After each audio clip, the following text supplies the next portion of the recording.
Bugs, welcome back to the channel. I'm your girl JB, and I am excited for this video because I literally just finished watching this movie not that long ago, and when I tell you I was like emotional through like 75% of this movie, like I cried a lot. And it's not even a movie that is tearjerker. Like it's not a movie that's trying to make you cry, you guys. Like, it's not a sad movie at all, in the least. Like, not even close. It's supposed to be like an uplifting, kind of happy-go-lucky, not even like super deep or anything. Like, it's not a movie that's trying to be out here changing the world or making you cry, like, But for some reason, well, no, not for just some reason, I'm going to explain what the reason is, but it just like really hit me and inspired me, and it was kind of like exactly the movie that I needed to hear this morning. It was like one of those things that's just like cosmic timing, where every now and then like you come across like a show or a movie or a song that you just like experience just when you need to hear it. Like, it has a message that hits you right at a time when you really needed to hear that message, and then it just like inspires you so much, and you find yourself like, after you finish watching it or hearing it, you just want to like go take on the world. You're just like, you know what, that was exactly what I needed right now. But it's also funny how inspiration works, because it's one of those things that's like, you guys can tell me if you like relate to this, because I feel like in the moment, right after, like as you're going through it and then right after it, you always have like this super like inspired feeling of like, oh my god, like it just like it envelops your entire being, and you have this like moment of clarity and moment of just wanting to go out there and like change that thing that you needed to change in your life, or do that thing that you needed to do, or like it inspires you into action, or to wanting to do action in those moments. And like, you just come out of it, like I said, feeling like, you know what, I can do this, like I got this. And you're so motivated right after you like watch or hear that thing.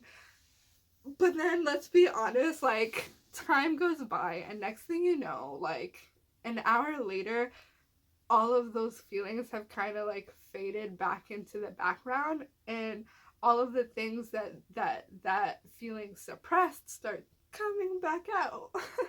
And that was part of why I was like, I have to record this now, because I need to do it while I still have the remnants of that feeling, um so that I could give you like the true accurate picture, and so that I don't let like those things that it suppressed come back out and make me be like, I guess I didn't really feel it after all. Like, but I feel like when I feel motivated and inspired, like it'll last for a certain period of time, but when it's like brought on, when it's not like an internal thing, it's an external thing that created that motivation, it fades very just as quickly as it came, like.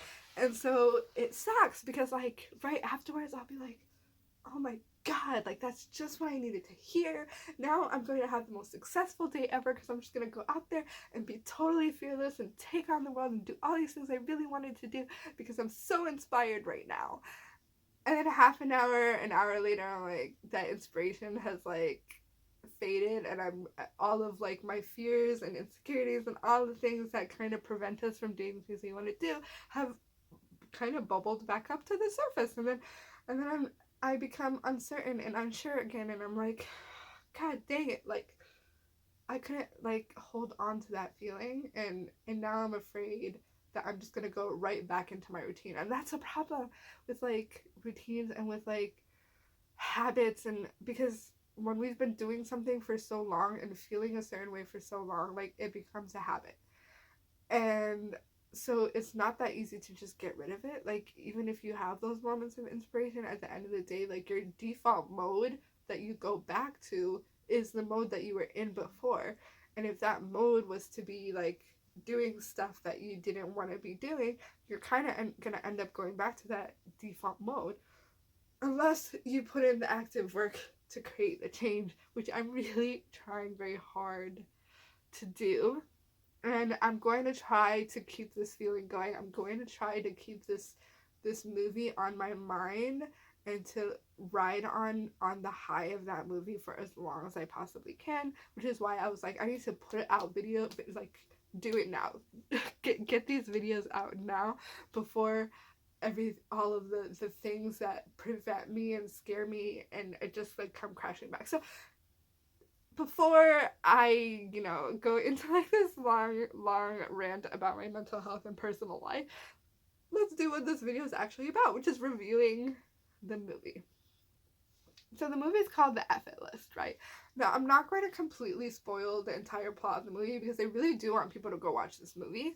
And to kind of allow the movie to inspire them and resonate with them. And like, don't focus so much on the details of the movie per se, but focus on the message that it's trying to send.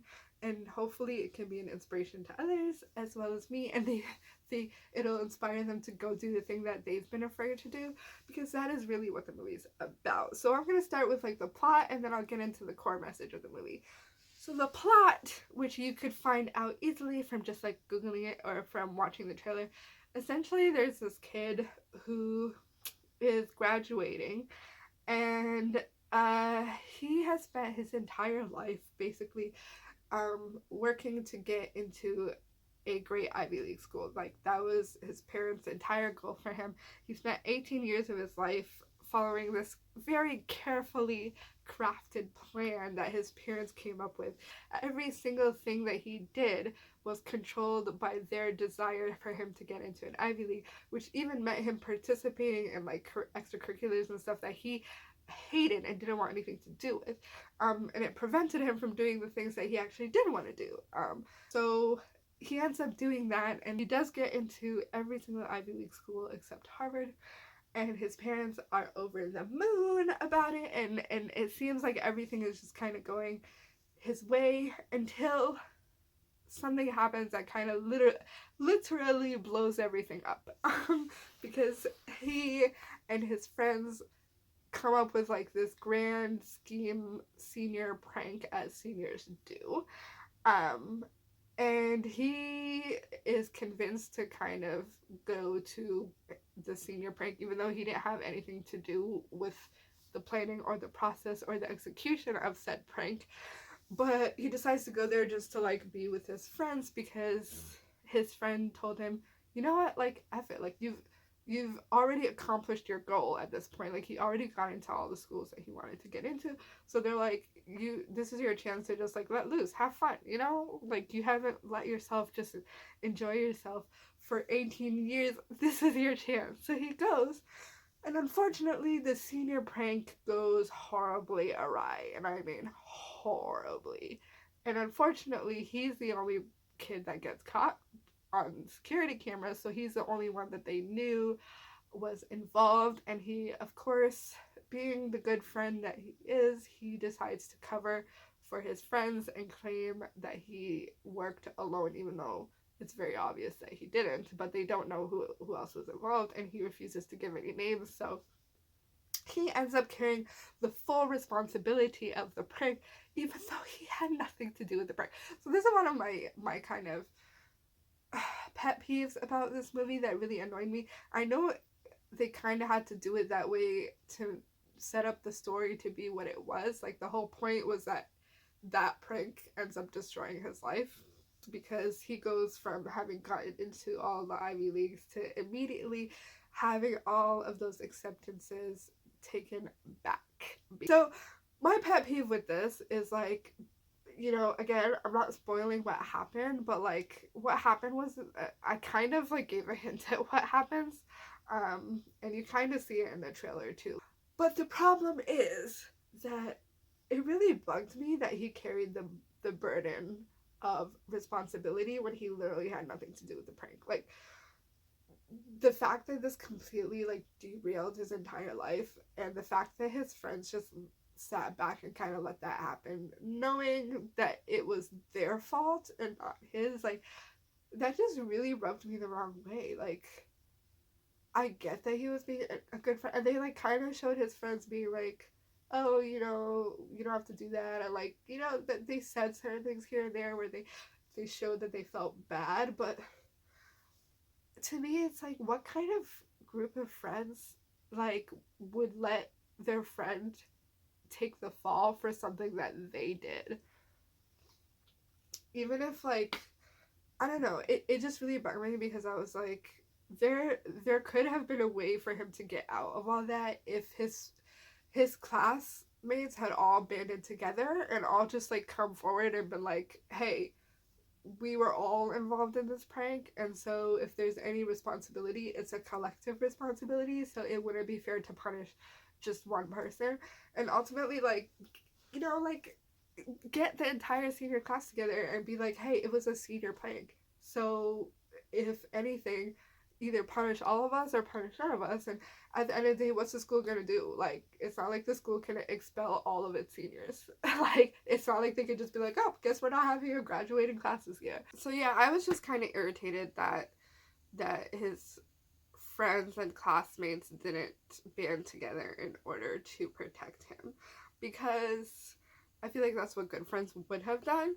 And this movie gave every indication that this group of friends were like really close, good friends. Like, it's not like he had a crappy group of friends. Like, that would have made more sense if his friends were anyway like crappy friends that were self-absorbed and were just like, yeah, we're not gonna get ourselves in trouble for you, sorry.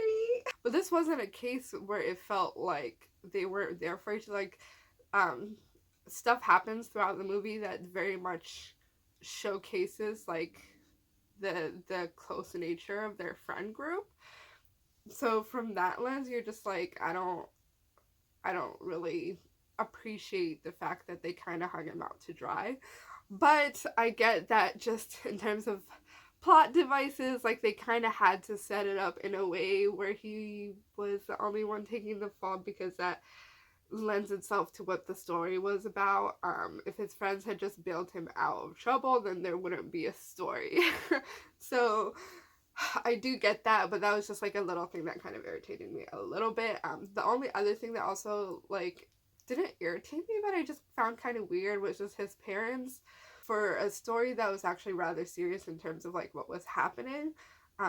His parents took on a very like, the role was so exaggerated that it was silly, like, and it wasn't very realistic, and it was just like way over the top. Like, they were obviously supposed to be those, his parents are the ones who made him act that way, so they're the ones who were kind of like very pushy with him in order to like try to get him to be perfect in order to get to the school. And they don't go too deep into like why their parents are like that, but you kind of get this feeling, like, you can tell that they're living vicariously through their son, and that they also like are super wealthy, and like they go out of their way to try to use their power and influence and anything they could do. And like, and this is where it got ridiculous, like they went way over the top with the, oh, we will do anything to get our son in. This, again, I won't spoil it, but there's like stuff that they threw in there that was just weird and kind of unnecessary, and just kind of took away from the storyline a little bit, because it was just so exaggerated and over the top and kind of creepy. Like, it was weird. I don't know what they were going for with the vibe of the parents. Like, there was like some deep crap going on there, but it was played in a way that was very, very silly. It wasn't firmly in the, we're just making them like this comic relief characters because their characters weren't funny, but then they also didn't have them playing their roles very seriously either, so it was just somewhere in the middle, and it didn't land very well. So those were my complaints about it. But that's not why I'm making this video, obviously. This video is about why I loved it, and the things that I loved about it. Yeah, the message of this movie is great, because basically what ends up happening is, after his life just completely derails, he obviously has this moment of kind of realizing, like, he made himself miserable for nothing. He's reevaluating why he even did all those things, and whether this was even something he wanted at all, or whether it was just for his parents. Like, even as his life is completely falling apart, you don't really get the impression that he cared. Like, he obviously cared, but he wasn't as devastated as a person who actually wanted those things would have been, right? His parents were devastated. His parents were very upset. But that's exactly the point, is that his parents were far more upset than he was. So he decides to make the F it list, right? Substitute the word F with, you know, a word that it rhymes with bucket list. But it's not what it is. And that's actually what's great about it, is that it's not a bucket list. It's an F it list, right? The problem with bucket list is that the point is that you're doing it before you kick the bucket, right? Before you die. But a lot of us, the problem is, like, we always have this complex where we feel like we're gonna live a long time. Like, it gives us this opportunity to put things off for the future because we're like, oh, there'll be time for it later. There'll be time for it later. So bucket lists aren't that effective because we end up postponing things on our bucket list for like later dates, and then that doesn't really work because we think that the deadline is death. The reality is we don't know when we're gonna die though. But the F it list is different in that it's like in the moment. Like, it's about doing these things now. That's the whole point. It's about saying screw it or F it all, just do it. And so he came up with this list of things, stuff that he'd always wanted to do and wished that he'd done but had never done. So that's just like him reflecting on all the things he kind of missed out on, and in order to accomplish this goal that didn't even happen in the end. So he comes up with this list, and he sends it to his friends. Somehow it ends up getting posted on social media, goes viral, and it becomes this entire thing. I won't say anything else after that because just go watch the movie and see what happens, and how he navigates like everything after that, and what he wants to do, what he does do, what he doesn't do, all that kind of stuff. And then also the story of his friends and what inspires them and what they do and what they don't do. Like, it's a good movie, it's a good story, and it comes to a really good conclusion in the end, and it has a really good message in the end. So it's not about like, wild and crazy things that you just want to do for fun or whatever. Like, again, so it's very different than a bucket list in that way. So you're writing these things that you want for yourself and that you can accomplish right now, but fear is preventing that. And so then you write it down and you're like, you know what, F it, and then you go do it. So that's like the message of it. But it does also deal with the nuance and the realities of like the fact that, like, all of our actions have consequences. Like, because what is the thing that caused him all of this trouble in the first place was him saying F it. Like, that's what motivated him to go to the senior prank, was that one of his friends was like, dude, you're always trying to be perfect. For once in your life, just say F it and come and have fun with us, right? And that's what motivates him to go. So it was a moment of saying F it that actually got him into all that trouble in the first place. But then he ends up kind of taking that and being like, there was something so freeing about that, even though it led to all of these consequences that seemed really negative. He also felt free, and he felt like, you know what, for the first time in my life, I feel like I'm making my own choices and I'm doing things that I want to do on my own terms. That leads him to like a series of other actions that he does. It's just a really cool message and a really cool takeaway that I encourage you to watch and think about for yourself and for your own life and where it applies to you, because it will be different for everyone, just like it was different for each of the characters. And the realities and the consequences of us actually saying F it are also going to be different for everybody. Even when it seems bad, the empowerment of it just being your choice, that is the element of it, I think, that goes deeper, because we are so confined by so many things. So much of our identity, so much of our choices, so much of our paths in life, so much of even who we are and how we act and how we present ourselves in the world and who we're around, and so many things that are not really our choice. They're thrust upon us from external factors. Sometimes it's other people, sometimes it's society, sometimes it's culture, sometimes it's religion, sometimes there's like all these things that feel imposed upon us. Um, and I'm not saying that they're all bad things, but the reality is, it just, when you pile up thing after thing after thing after thing, it ends up feeling like you just have so little choice and autonomy in your life. As I was approaching 30, like, I started to reevaluate so much of my life and how much of who I am and what I'm doing is like stuff that I'm doing because I wanted to, and how much of it is just because it's what I thought I had to. It's what was expected of me. Which he also had to ask himself is like, even if he got everything that he wanted, was it going to make him happy at the end of the day? And I had to ask myself that too. It's just like, what is it that I actually want? Like, how do I find happiness? How do I achieve that? When people place expectations on you, they're not taking you into account, right? In the same way that his parents like set up this whole thing for him, but at no point did they even ask him if that's what he wanted. Like, and they talk about how like people, we're always having these things thrust upon us, but like where we're forced to do this and forced to do that and expected to do this and expected to do that. And think about like your childhood growing up. We get asked what we want to be when we grow up, and we get asked like, what college are you going to go to? What are you going to major in? What career path do you want to be on? What city do you want to live in? Nobody ever asks you whether you're happy. Just in terms of like asking you to think about your own happiness, no one's ever asked me to do that.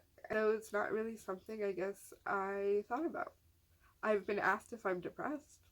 I was forced to say no because I was asked this question in front of my parents, and I didn't want to be honest about the fact that the answer was yes at the time because I didn't want them to feel bad. Which, by the way, is something doctors should know not to do. Like, you're supposed to question a kid without their parents precisely because of that. Because kids are not going to give honest answers in front of their parents. That's like, come on, Doctor 101. I'm not even a doctor and I know that. But yeah, he asked me in front of my parents and I didn't give an honest answer to that. But that's the funny thing. I've been asked if I'm depressed. I've never been asked if I'm happy. So let's just ponder on that for a second. But I'm finally in a place in my life where I'm like, I'm not, but my goal is to get there, and I'm working on that. And I'm finally putting the steps in motion to try to figure out how to get there. And that's what part of this channel is about, so yay! Comes full circle. The fact that it wasn't a tearjerker movie that's trying to make you cry, but I was still crying throughout most of it, just kind of tells you how much it, like, resonated with me. So, yeah. Anyway, I encourage you to go watch it, and then hit me up in the comments and let me know what you think. But, until next time, make sure you guys, like, comment, subscribe, tune in to my channel every single day, because I will be posting a new video every day for the majority of the next few weeks. Hopefully, I keep having technical difficulties, so it's getting really difficult. Hopefully those work themselves out so I can be posting every single day, but if I miss a day or two here and there, that's probably why. But yeah, thank you guys so much for watching, and if you subscribe and leave a nice comment, I'm going to be doing a giveaway at the end of the month, and so some lucky person is going to get a really, really cool giveaway, personalized, handmade item, and it'll be something really cool. So make sure you actually subscribe, leave a comment letting me know that you subscribe, but also comment on the video as well and give it a like. So I hope to catch you guys in the next video. Thank you for watching. Bye!